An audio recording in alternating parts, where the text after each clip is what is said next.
सांगायचं हा पण त्याला पहिला प्रश्न. दुसरा प्रश्न जरा असा विचारतो मित्रांनो, 16,00,000च्या पार जणांनी मगाशी सांगितलंय आणि जे लग्न करतात, जे मंडळी लग्न करतायत त्यांना आपण बायकोला अनेक दागिने आपण देतो. अगदी पायांच्या गोळ्यापासून अगदी गळ्यातल्या सगळं, कानातलं नाकातलं सगळं आपण नवरा सगळे आपण दागिने त्यांना देतो, मंगळसूत्रापासून सगळं आहे ना. तर माझा प्रश्न तुम्हाला दुसरा असा आहे की नवरा आपल्या बायकोला लग्न करतात, लग्नाच्या वेळेला अनेक दागिने देतो, पण बायको आपल्या नवऱ्यासाठी असा एक दागिने देते जो त्या पुरुषासाठी आयुष्यभर त्याच्या कामाला येतो. तो त्या दागिन्याचं तुम्ही नाव सांगायचं दुसरा प्रश्न.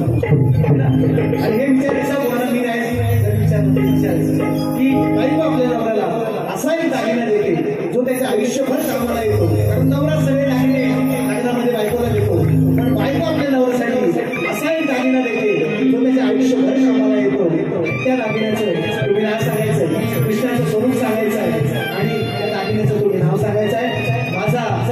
माझा या शक्तिप्रयाच्या माध्यमातून शक्तीमधून पाहत असाल तसं मला माहिती नाही, परंतु कोकणातल्या अनेक कलावंतांकडे माझा विषय आहे आणि माझा मुख्य जो प्रश्न आहे तो असा आहे, स्त्री आणि पुरुषांचा संघ झाल्याशिवाय मित्रांनो बाळ जन्माला येत नाही. माझा प्रश्न जो असा आहे की तो निसर्ग नियम बदलायला लावणारा माझा प्रश्न आहे. विभवांना विचारलेला प्रश्न की दोन स्त्रियांच्या सहयोगातून एक बाळ जन्माला आले आणि त्या बाळाचं नाव काय आणि त्याचं गाव काय, असा सोपा प्रश्न आहे माझा. कोकणातल्या अनेक मातब्बर शाहिरांकडे माझा प्रश्न आहे. मोहनाचलाही आणि मोहन पण 1-2 वेळा माझ्याशी कार्यक्रम केले, त्यांना मी दिले आहेत, पण अजून जमलं नाही. आज निश्चितपणे प्रयत्न करू ते येतील, निश्चितपणे मला खात्री आहे. आणि म्हणून माझा विषय जो गद्यामध्ये आहे त्याला पद्यामध्ये आणण्याचा प्रयत्न केलाय आणि तो गद्यामध्ये अंतरा घालतोय आणि कार्यक्रमाची सांगण्याचा प्रयत्न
चमत्कार केला ओ साजावे नाव या भरल्या सभेला यावे गुरुला घरी यावे बाबांना घरी विचारून जा रे गुरु घरी जा रे. पहिला प्रश्न तुम्हाला कृष्णाचं स्वरूप सांगायचं एवढंच विचारला. दुसरा प्रश्न तुम्हाला विचारला पदाच्या अगोदर आपल्या नवऱ्याला बायको दागिना कुठला ते त्याचं उत्तर तुम्ही सांगायचं आहे. आणि माझा मुख्य प्रश्न आहे या दोन स्त्रियांच्या संयोगातून एक बाळ जन्माला आले त्या बाळाचं नाव काय आणि त्याचं नाव काय हे तुम्ही सांगायचं आहे. म्हणून घडले नवल जन्म झाला दोन्ही आई नाही बाप त्याला अहो कोणी हासा चमत्कार केला सांगावे नाव या भरल्या सभेला यावे गुरुला घरी विचारू जा रे गुरु घरी जा रे. नकाकलेचे तोडू तारे. सुनीता कृष्णा रेणोसे सुनीता कृष्णा संपतो. जय जय महाराष्ट्र.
हल हल हल